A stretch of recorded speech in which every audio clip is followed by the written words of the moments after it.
আজকে আপনাদেরকে দেখাবো নদী এলাকার প্রকৃতি।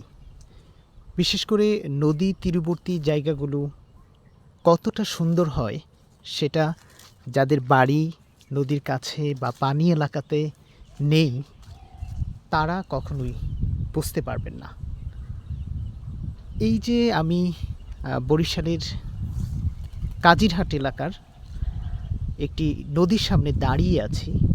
এই নদীটি হচ্ছে লতা নদী। এই লতা নদীর পাড়ের জীবন, বৈচিত্র্য, প্রকৃতি, পরিবেশ সেগুলো আপনাদেরকে দেখানোর চেষ্টা করছি। অসংখ্য সুপারি গাছ দেখা যাচ্ছে এই নদীর তীরে। অন্যান্য গাছগাছালিও রয়েছে। পাখির কিচিরমিচির ডাক শোনা যাচ্ছে। আসলে এরকম সুন্দর একদম ন্যাচারালি গড়ে ওঠা পরিবেশ আমরা খুব একটা দেখতে পাই না। শুধুমাত্র তারাই এই জায়গাগুলো তে দেখবেন যারা এই নদীর তীরে বেড়ে উঠেছেন, যে ওই পাশটা দেখেন, একদম নদীর ওই পাশে প্রকৃতির অবারিত সৌন্দর্য ছড়িয়ে রয়েছে একদম চরের মধ্যে। অনেক এলাকায় নদী তীরবর্তী যে চরগুলো রয়েছে সেখানে এখন অসংখ্য সবজি, ফুল ফলের বাগান হচ্ছে। নদীর এপার ভাঙে ওপার গড়ে। এই যে সামনে দেখা যাচ্ছে নৌকা, এগুলো দিয়ে মূলত এই নদীর এই পার থেকে ওই পার বা এক এলাকা থেকে অন্য এলাকায় লোকজন চলাচল করে। এই যে দেখুন জায়গাটা কতটা সুন্দর। আমরা কত টাকা খরচ করে কত দূর দূরান্তে বা দেশের বাইরে ঘুরতে যাই, কিন্তু আমাদের দেশে এরকম অসংখ্য সুন্দর সুন্দর জায়গা রয়েছে যেগুলো বিদেশের চেয়েও কম সুন্দর নয়। বরঞ্চ এই যে দেখুন একটা নদী, এই নদীর তীরে এত সুন্দর একটা সবুজ আবহাওয়া রয়েছে, সবুজ গাছগাছালি রয়েছে। এটাও হতে পারে একটা অন্যতম পর্যটন আকর্ষণ।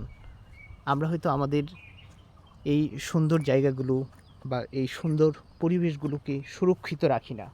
আমরা নিজেরাই ধ্বংস করে দিচ্ছি, নদীকে দূষণ করে ফেলছি, নদী দখল করে ফেলছি।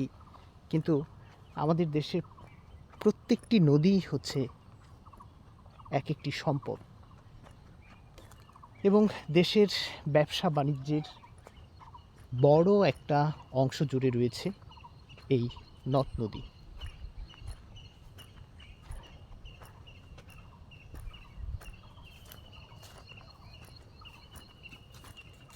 সামনে সুন্দর একটা মাটির রাস্তা দেখা যাচ্ছে।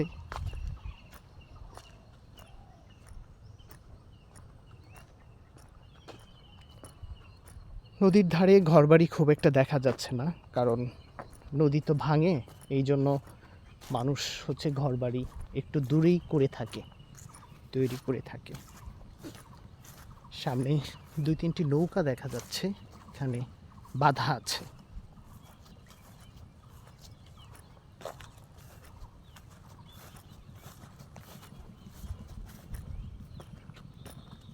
ছোট্ট একটি রাস্তা নদীর কিনারা দিয়ে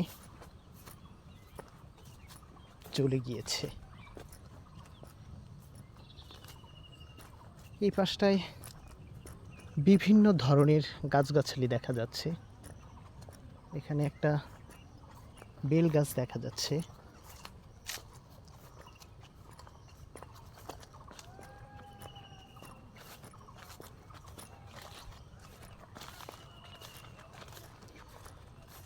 সবুজ গাছগাছালিতে ভরপুর একটি জায়গা হচ্ছে এই কাজিরহাট এলাকা।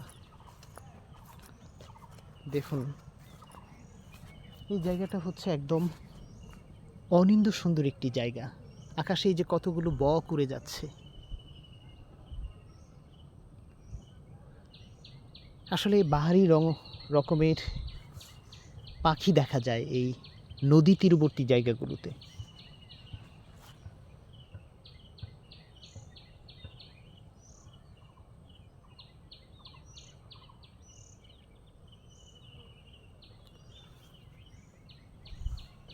তো বন্ধুরা, আপনাদেরকে দেখানোর চেষ্টা করেছি যে নদী তীরবর্তী এলাকার প্রকৃতি এবং পরিবেশ কেমন হয়ে থাকে। বিশেষ করে যারা রাজধানী ঢাকায় বা অন্যান্য শহরে বসবাস করেন, যেই জায়গাটাতে নদী নেই, তারা কিন্তু এই নদীর প্রকৃতি পরিবেশ সম্পর্কে হয়তো জানেন না বা দেখেননি কেমন হয়। আসলে না দেখলে একদম বোঝাই যাবে না যে এই জায়গাগুলো কতটা সুন্দর হয়ে থাকে। একদম প্রকৃতির অবারিত সৌন্দর্য ছড়িয়ে ছিটিয়ে আছে এই কাজিরহাট এলাকার লতা নদীতে। তো ভিউয়ার্স, সুন্দর এই জায়গাটি থেকে বিদায় নিচ্ছি। ভালো থাকুন, সুস্থ থাকুন। দেখা হবে অন্য আরেকটি জায়গায়, অন্য আরেকটি সময়ে। সে পর্যন্ত সবাই ভালো থাকুন। আল্লাহ হাফেজ।